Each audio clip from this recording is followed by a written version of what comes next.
You know that one piece of mail that just makes your stomach completely drop? Yeah, a notification from the South African Revenue Service. But hey, welcome to this explainer. Today we are going to demystify this incredibly stressful topic. Our goal is to take you on a journey that turns all that tax panic into total preparedness, using official guidelines straight from SARS and expert insights to give you the ultimate taxpayer survival guide. Here is our roadmap for today. We're going to cover the initial notification letter, the difference between verification and an audit, navigating the actual audit process, disputing the outcome, and finally, the voluntary disclosure program. Let's jump right in. So let's set the scene here. What really happens when SARS comes knocking? It's the inciting incident that spikes literally every taxpayer's blood pressure. You open your inbox or log into e-filing, and boom, there it is, an official letter from SARS. Your mind starts racing, right? But I'm here to tell you that understanding this process step by step is absolutely your best defense. And that brings us to Section 1, the SARS notification letter.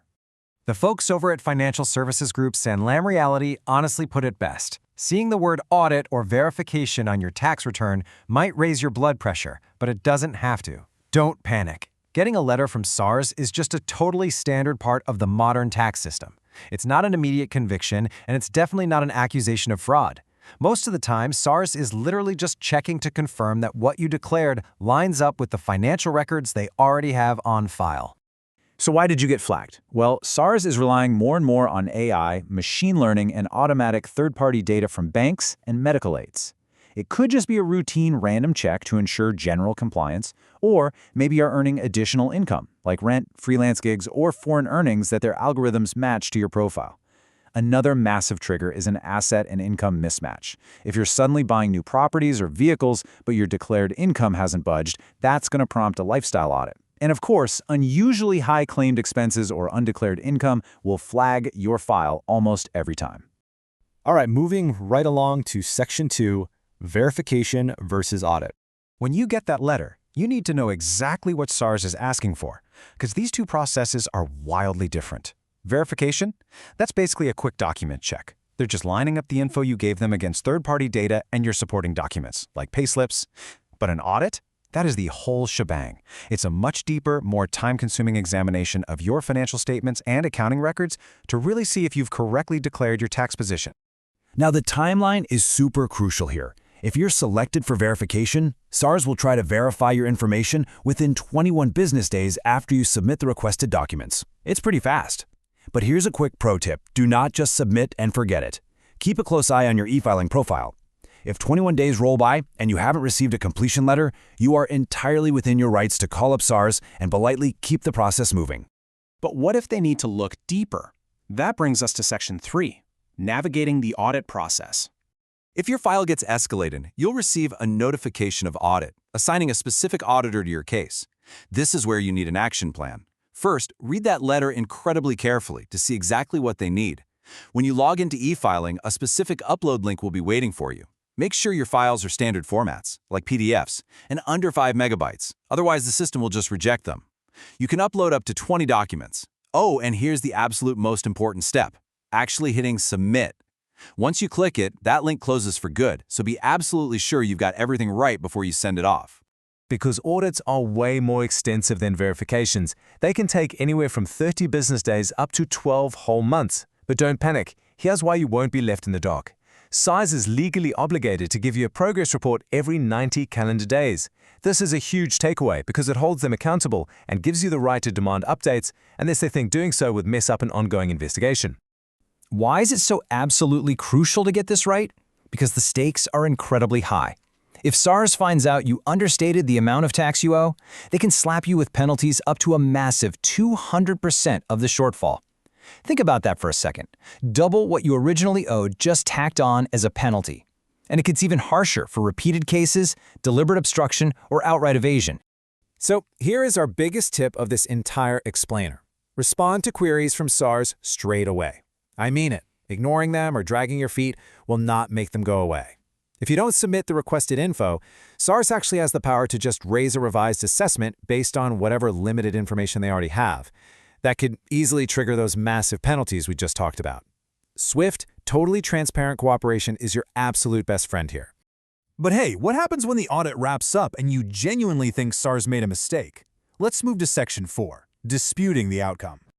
I really want to reassure you here. SARS's word isn't always final. Under the Tax Administration Act, you have the absolute right to dispute their findings. There's a highly structured, legal avenue for this, involving formal objections and appeals. If you disagree with an audit findings letter, you generally get at least 21 business days to fire back with evidence and strong legal or factual grounds to support your side of the story. If you do formally object and the dispute escalates, it travels up a very specific legal ladder. First stop, the tax board. If either you or SARS isn't happy with the result there, it gets a completely new trial at the tax court. From there, it can be appealed to the High Court, then the Supreme Court of Appeal, and theoretically all the way to the Constitutional Court.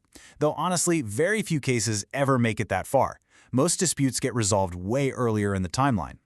Let's look closely at that very first step, the tax board. Now, the tax board isn't a traditional, intimidating courtroom. It's an administrative tribunal. It's designed to be a much more accessible first venue. It specifically hears appeals where the tax in dispute is under 1 million rand, as long as both you and SARS agree to have it heard there. This is brilliant because it saves both parties from those jaw-dropping legal fees you'd face in the higher courts. All right, finally, let's wrap things up with Section 5, the Voluntary Disclosure Program. So what if you're watching this and realizing, oops, I definitely messed up my past returns, but SARS hasn't actually sent you a letter yet? Enter the Voluntary Disclosure Program, or VDP. Think of it as your conditional get-out-of-jail-free card. It lets you proactively come forward to regularize your tax affairs. Why does SARS do this? Simple. It saves them vast amounts of time and resources while quietly bringing cash back into the fiscus. And for you, doing it voluntarily means you avoid the severe penalties and potential criminal prosecution that would normally happen if they caught you on their own. But to use this lifeline, you've got to meet some really strict rules. First off, it has to be entirely voluntary. If SARS already sent you an audit notice, too late, you can't use it. You also have to lay all your cards completely on the table. The disclosure must be full and complete. No hiding the ugly details or the agreement is totally voided. It also has to involve a real default behavior, like understating income. And crucially, you absolutely cannot use a VDP if it turns out SARS owes you a refund. It is strictly for paying what you rightfully owe. But if you meet those requirements and they accept your application on e-filing, the relief is massive. SARS guarantees they won't pursue criminal prosecution. You get 100% relief on administrative non-compliance penalties and major relief on those scary understatement penalties. Being honest up front literally protects your wealth and your freedom.